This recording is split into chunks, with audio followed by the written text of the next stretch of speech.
The 80s were cool. But who would have thought they would have taken a 1916 coin and put it's a verse on a brand new silver bullion coin?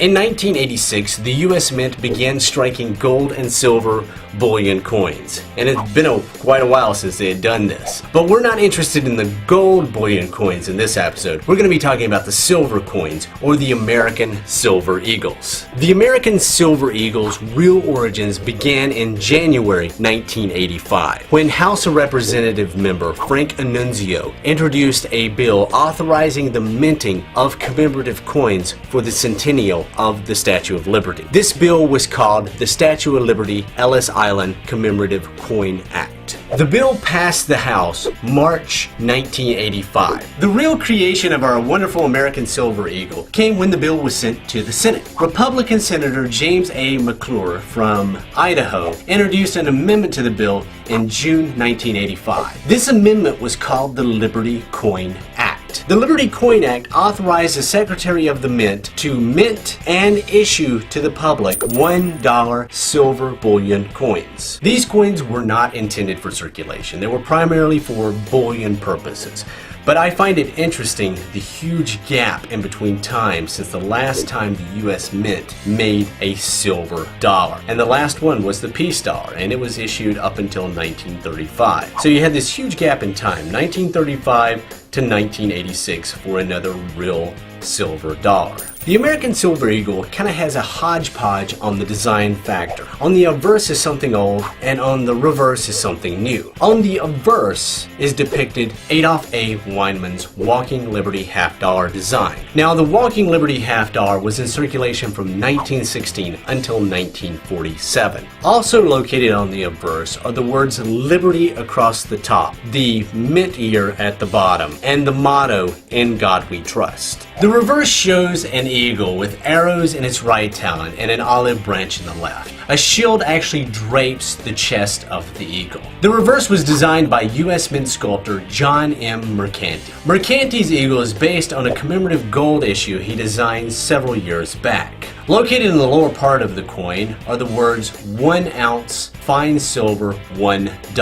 The mint mark for the American Silver Eagle is located underneath the olive branch. Above the eagle are 13 stars. Across the top of the reverse of the coin is United States of America. Now let's talk about some of the specifics of the American Silver Eagle. The coin itself has been minted from 1986 until the present. It's 99.9% silver with a very small amount of copper added to it, or it's 0.9993 silver with 0.0007 copper, and it's actually 1 ounce of silver. Its weight is 31.101 grams, and it's available to collectors and also bullion as a proof, uncirculated, and burnished uncirculated. The American Silver Eagle mintage can be kind of confusing to a lot of different people because they've swapped out in different places where they've made them.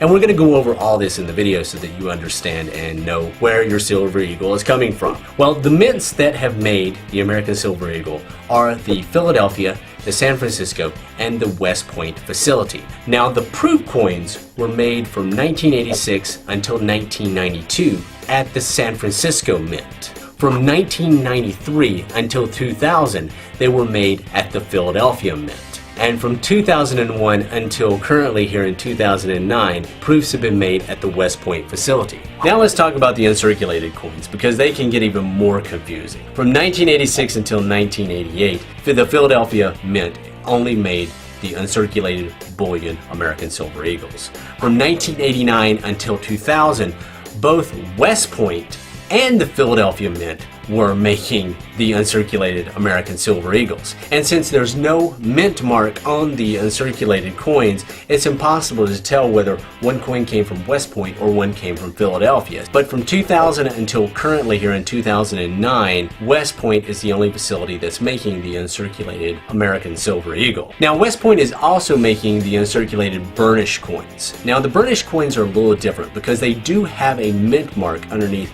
the olive branch, and it's normally stamped as W, and they've been making these since 2006. Now let's move on to talking about collector coins, because the American Silver Eagle series hasn't been out that long, so it's really hard to determine what will be a collector and what will not.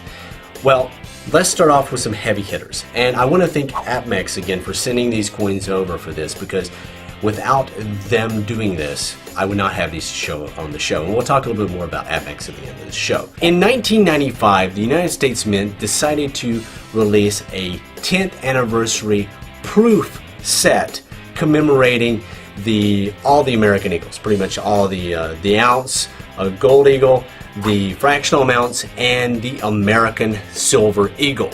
But all these coins were minted at the West Point facility. Now, looking back, all the proof coins that were made for the American Silver Eagles were made in the Philadelphia Mint in 1995. And what did this do? This created a very rare coin out of this, because the U.S. Mint was only offering the 1995 W proof in this commemorative set. And they did it for about $1,000 when they came out, and they went very quickly because they only made about 30,000 sets. So this created an extremely rare coin, and it's the most expensive American Eagle out there, because now I think you can't find one for less than $4,000.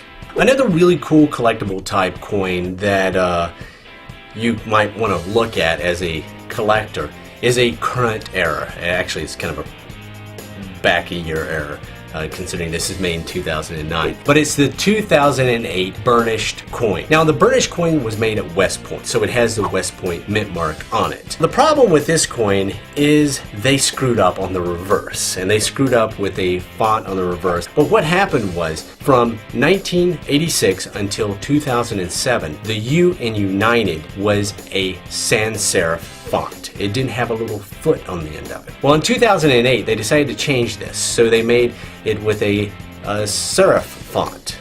Well, what happened is some dies got mixed up, and a reverse from 2007 was used on a lot of the burnished coins. They estimate 50,000 were created using the 2007 reverse with the sans serif. And so this created this cool error coin that has gone from being not really known for a while to being known, and the price just keeps jumping up. So you might want to invest in this coin if you're a collector, because possibly 25 years from now it will be worth a lot more than what it is right now. And the last of the high-end collectible type coins that you might want to look at as a collector is the 2006 20th anniversary of the American Eagle Program. Now, why wasn't this in 2005, since the 10th anniversary was in 1995? Well, what they did is they said that the 2006 is when the coin was actually released, and they used the 1995 for when the program was actually started, or something like that. They make it kind of confusing, but it's the US government, so we might as well expect as much from them. But in the 2006 20th anniversary set, there are three coins, three silver American Eagles. The proof, a reverse proof, and it also has a burnished uncirculated coin. The really nice thing about American Silver Eagles is they're very affordable for collectors and also bullion people that just want to buy bullion to have. Each coin is guaranteed by the United States government, which you do not see that on other silver bullion coins out there. There have been 180 million United States American Silver Eagles made. Now that may seem like a lot, but considering the fact some of the circulated coins go into the billions, it's really not that much. And they're also, like I said, very affordable. Anyone can collect them. You can even get mint state 70 American Eagles at a very reasonable price. collecting American Silver Eagles uncirculated, you definitely would go with the lower mintage. Like 1994, uncirculated, they made about almost 4.5 million coins. In 1996, they made about 3.6 million. In 97, they made 4.2 million. Now, for bullion purposes, 2009 is a great way to go. 2008 coins, they actually kind of ran out, but they're still available, and they made a whole bunch of those, but they're great to have. And if you're a collector too, you definitely want to get you a tube of 1986 or 1991s. Now, the U.S. Mint, when they sell these, they don't sell them directly to collectors for bullions, just the bullion coins. What they do is you'll have to purchase them from a dealer like APMEX. They come in tubes of 20, or you can buy them singly. And if you buy 500 coins, they come in this giant thing called a monster green box. Now, if you're like me, I like to collect the American Silver Eagle proofs because I like the proof coins. Now, you can buy these slabbed if you want to, but as for myself, I like to just get them certified from the U.S. Mint. They come in their own little case with a certificate of authenticity, and most of the time they're either going to be 68 to a 70 in mint state anyway, so there's really no reason to buy a slabbed coin. Now, you want to look for a low mintage on the proof coins. 1994 is going to be your key date. They made about 372,000 that year. Also, 1993, they made about 403,000, I think. 1996 is another low mintage, and 1995 is another low mintage. And of course, there's that 1995 West Point one, which is, they only made about 30,000 sets of those, but those might be out of your price range. Well, guys, we've talked a lot about the American Silver Eagle. We've talked about the history, and I hope I have enlightened you as to the history behind this coin, because there's not much out there. I mean, it's a relatively new coin, but it's great to know the history behind something when you're holding this beautiful coin in your hand.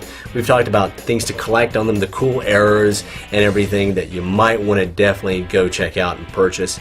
And I'd also like to thank APMEX for sending these over courtesy. They're a great company. They've given me this great coupon code right here. They'll give you a percentage off your purchase. So if you buy from them, definitely use the coupon code because it's really worth it. And I really love those guys. They're just awesome at what they do. Well, guys, keep checking your spare change because you never know what you might find. And I'll see you on the next episode of Spare Change.